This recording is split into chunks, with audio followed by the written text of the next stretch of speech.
Baik, kita mulai yuk. Assalamualaikum warahmatullahi wabarakatuh. Waalaikumsalam warahmatullahi wabarakatuh. Oke, kita akan melanjutkan ini kerumitan. Kita akan mulai sedikit rumit bagian matematika dari fisikaisme, yaitu geometri dan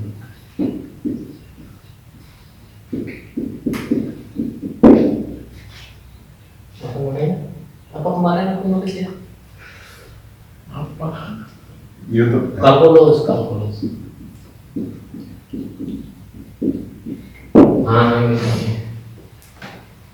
Kalau ya sebetulnya runutannya kayak gini. Runutannya dari teori bilangan dulu.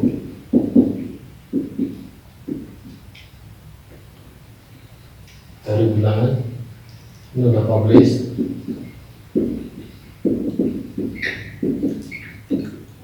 Terus aljabar. Ini udah buku, udah ditulis di buku.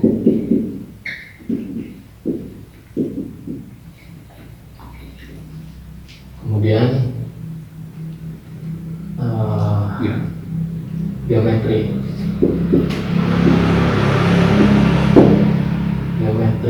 kemudian kalkulus.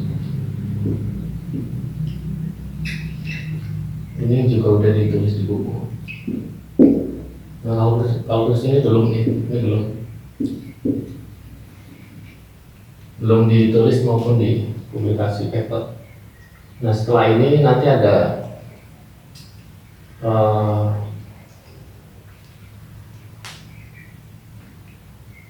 tentang ruang waktu ya.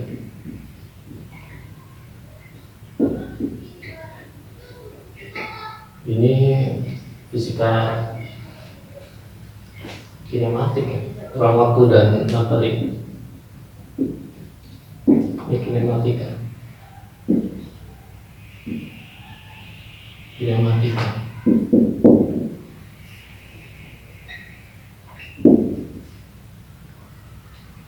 Ditulis di buku dan publish juga. Ini udah publish juga ya.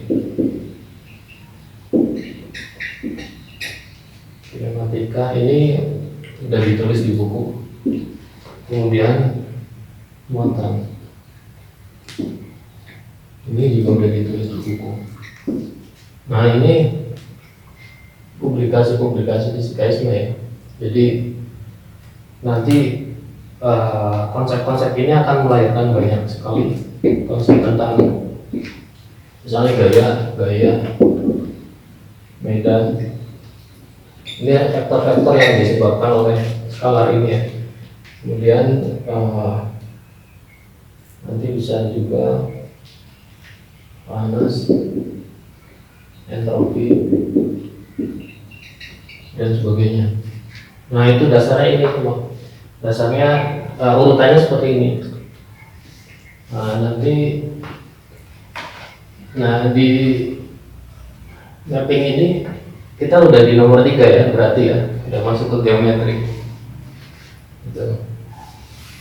Ini hapus dulu ya.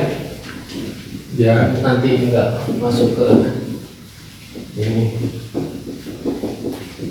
Ya. Catatannya banyak. Nah, konsep geometri itu sebetulnya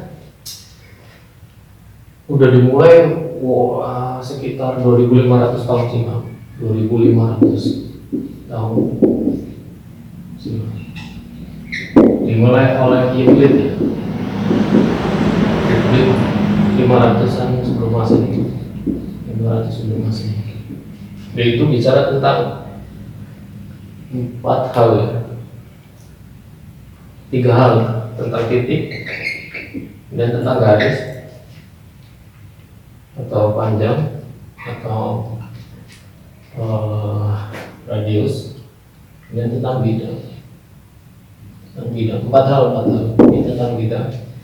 Kemudian tentang isi. Ini geometri sebetulnya. Geometri yang paling dasar sebetulnya kayak gini doang. Pasangnya titik, kemudian dari titik membentuk garis, dari garis membentuk bidang atau plane. Dari plane membentuk isi ini depannya, dan itu isi. Sebenarnya geometri seperti itu aja. Postulatnya ada 5 postulat kalau nggak salah di geometrinya Euclid itu. Bukunya namanya di Elemen, itu detail banget, ada 13 buku kalau nggak salah, dan itu dasarnya dari 5 postulat itu, titik, garis, kemudian dan seterusnya. Itu Euclid, geometri yang Euclid. Nah, setelah 2500 tahun ini dikembangkan oleh ribuan jutaan matematikawan menjadi konsep yang sangat banyak ya, yang sangat rumit sekali. Padahal dasarnya ini aja, titik, garis, bidang, isi. Nah, untuk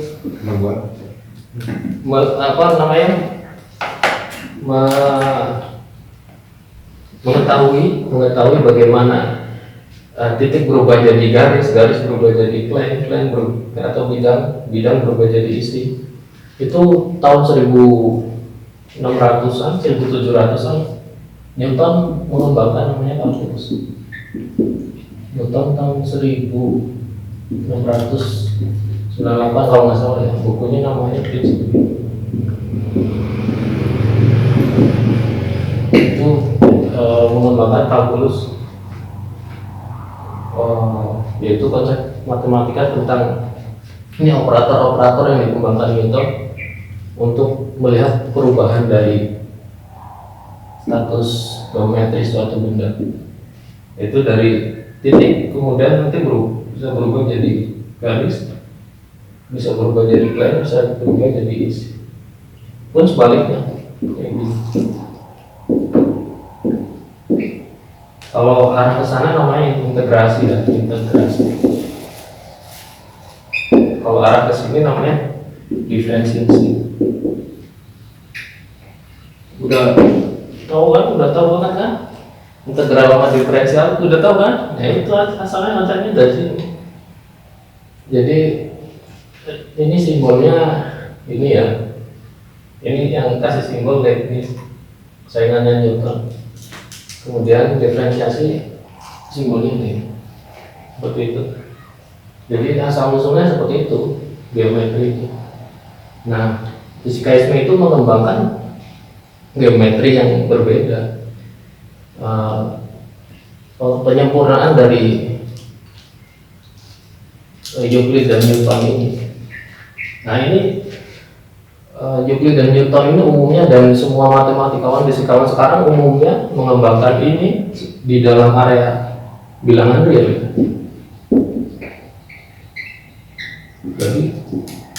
Jadi real aja semuanya yang dibahas, scope-nya real, ruang lingkupnya real. Jadi nggak ada, belum masuk ke area imajiner. Padahal itu satu bagian yang sama, istilahnya kayak gini, matematika kayak gini. Matematika seperti ini, satunya real, satunya imajiner. Nah semua matematika sekarang itu kembangannya ini aja, bagian ini aja. Nah bagian ini belum, bagian imajiner itu belum. Nah ini yang kita kembangkan, yang fisikaisme kembangkan, bagian imajiner dari alam semesta. Seperti itu ya, ini asal usulnya. Kemudian contoh aplikasi dari kalkulus ini, dari geometri kalkulus ini. Begini ya, ini sama ya, imajiner pun sebenarnya sama ya, nanti ini rumusnya sama. Kayak gini juga, kayak yang ditemukan Newton sama Leibniz juga. Tapi nanti hasilnya akan bertolak belakang, seperti kayak aljabar kemarin itu, semua sifatnya sama. Ada komutatif, ada asosiatif, ada distributif, ada identitas. Tapi nanti hasil akhirnya ini negatif, ini positif. Selalu seperti itu ya, antara real dan imajiner. Jadi kita udah lepas dari konsep tentang bilangan kompleks ya. ini berbeda dari bilangan kompleks. Imajiner yang ini adalah imajiner yang berbentuk deret bilangan sendiri, baris bilangan sendiri, bukan termasuk dari real. Dan memang ada sistem koordinatnya. Kalau real sistem koordinatnya ini pusatnya 0, kalau imajiner sistem koordinatnya pusatnya benar. Seperti itu. Dan perhitungannya rumusnya semuanya sama. Dari rumus-rumus yang ditemukan oleh matematika tentang bilangan real dan imajiner sama, cuma hasilnya nanti akan bertolak belakang. Nah, ini penggunaan yang paling ini ya, yang paling bisa di apa namanya, bisa dicontoh lah, bisa dicontohkan, bisa tak ambil sebagai contoh itu penggunaan dari geometri kalkulus real dan imajiner ini. Apa ini perlu dihapus nggak? Nggak usah ya, di sini aja ya. Ini penggunaannya kayak gini nih. Misalnya kalau dalam fisika sekarang kan ya, kalau dalam fisika sekarang itu orang menganggap itu nggak ada postulat yang bisa menyatukan antara dunia Newton dan dunia kuantum.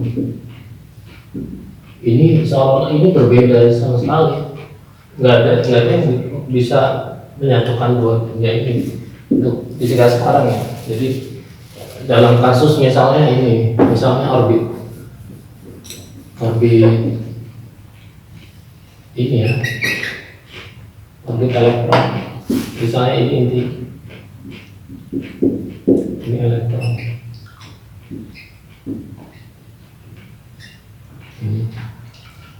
dan ini orbit tata surya, ini matahari, ini bumi. Ini sebagai contoh aja ya, Nah, kalau dalam fisika sekarang itu orbit yang ini hanya bisa dijelaskan oleh kuantum. Nah, orbit yang ini hanya bisa dijelaskan oleh Newton. Jadi emang betul-betul berbeda konsepnya. Ini dan ini nggak bisa disatukan, nggak ada postulat yang bisa menyatukan mereka. Jadi kayak apa yang berlaku di sini nggak berlaku di sini, apa yang berlaku di sini nggak berlaku di sini. Jadi makanya ini bagian dari fisikaisme ya. Jadi fisikaisme itu menyatukan antara ini dan ini klasik ya. Newton itu klasik. Klasik dan kuantum. Nah, ini adalah proyek dari fisikaisme, yaitu menyatukan antara klasik dan kuantum. Nah, pakainya apa? Yaitu postulat ini, baris-baris itu berpasangan, termasuk geometrinya. Nah, kenapa ini kedua hal ini berbeda? Karena di dalam dunia kuantum itu menggunakannya ya, geometri kalkulus imajiner ini, sedangkan di dunia klasik itu menggunakannya geometri kalkulus real.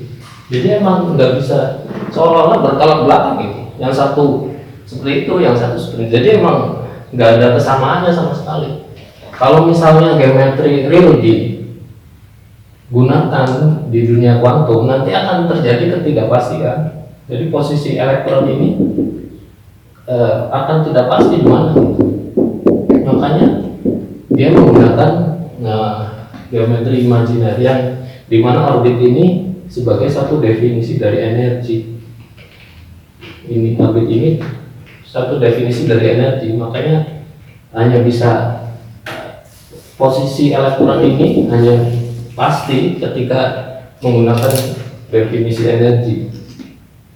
Orbitalnya itu sebagai suatu densitas energi lah, bukan sebagai suatu posisi elektron di sekitar ini, bukan. Kalau sebagai posisi maka akan terjadi ketidakpastian. Itu prinsipnya seperti itu ya, Heisenberg. Ketika ini menggunakan geometri imajiner, yaitu menggunakan rapat energi. Rapat energi itu diferensiasi dari vakum. Itu geometri imajiner. Ini nanti akan pasti bisa diketahui orbitnya di mana, seperti apa. Ya, kayak kuantum sekarang seperti itu. Jadi sebetulnya kuantum sekarang itu sebetulnya penerapan dari geometri kalkulus imajiner. Nah, sedangkan satunya lagi orbit bumi di tata surya misalnya, orbit bumi terhadap matahari itu nggak bisa digunakan geometri imajiner karena nanti hasilnya akan nggak pasti. Energi bumi itu nanti akan diamatnya akan dimanapun, jadi nggak pasti. Jadi fisika klasik itu nggak bisa pasti dengan menggunakan posisi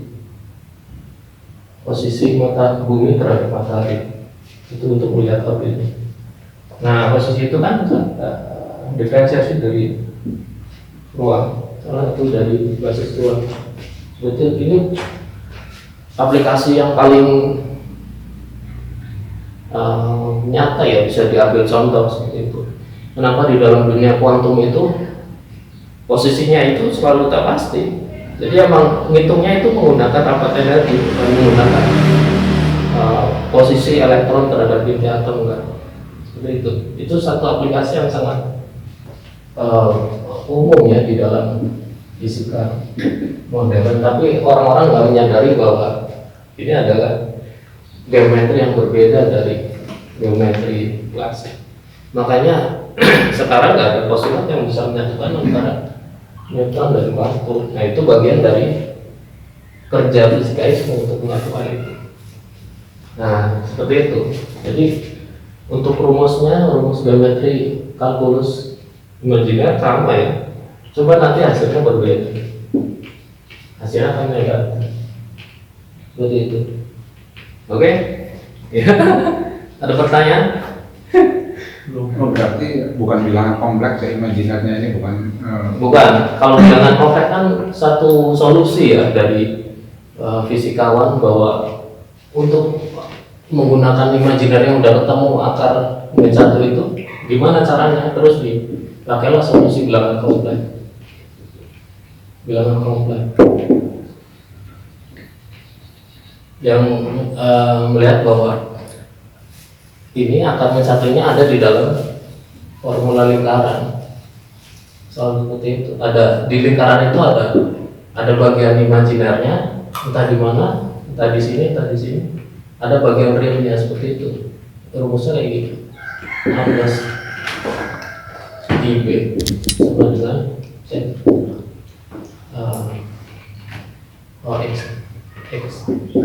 X plus Y sama dengan satu konstan apa ini? Nah, ini kan rumus ini kuadrat ini kan rumus lingkaran kan. Seperti itu, bilangan kompleks sebetulnya adalah satu satu konsep yang menunjukkan bangun lingkaran, dan itu digunakan di dalam menggambarkan satu fungsi gelombang. Jadi kalau gelombang kan kayak gini kan, ada yang naik, ada yang turun. Ini kalau dipotong-potong nanti jadi lingkaran. Jadi ada bagian yang real, ada bagian yang imajiner seperti itu. Nah, itu memang umum sekali digunakan di teori kuantum. Konsep ini juga, konsep bilangan imajiner ini nanti akan pas ya hasilnya, karena teori kuantum kan udah terkonfirmasi oleh hampir semua eksperimen lah. Jadi emang valid kan, teorinya valid.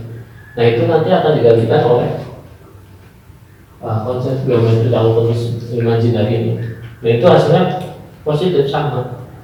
Dan apa yang lebih membuat konsep dari fisikaisme itu lebih unggul, ya postulatnya itu bisa menyatukan antara klasik dan kuantum, seperti itu aja. Jangan konsep yang ini nggak bisa. Seperti itu. Oke, ada lagi pertanyaan? Kalau kan perhitungannya mundur dari tak terhingga berarti ya. Iya, jadi ini kalau rel itu kayak menghitung biasa aja dari 0 dan 1 kemudian 2 terus seterusnya. Kalau dia punya utang nilainya negatif, negatif 1 dan seterusnya. Kalau imajiner nilainya dari penuh dulu, ini kan. Kemudian dikurang 1, dikurang 2 dan seterusnya. Dan ini pasti susah sampai seterusnya kayak gitu. Dan negatif ini sama negatif ini beda. Itu bukan angka yang sama, beda. Beda cara menurunkannya. Tapi sebetulnya sama, secara nilai sama tapi cara menurunkannya berbeda, seperti itu. Seperti itu bilangan imajiner yang masuk di sini. Nah, nanti akan menghasilkan semua kebalikan dari konsep matematika yang sekarang berkembang. Seperti itu. Ada lagi? Ente Cok, apa Cok? Oke. Ya udah, kita tutup dulu. Demikian presentasi mengenai geometri kalkulus di kajian fisikaisme ya.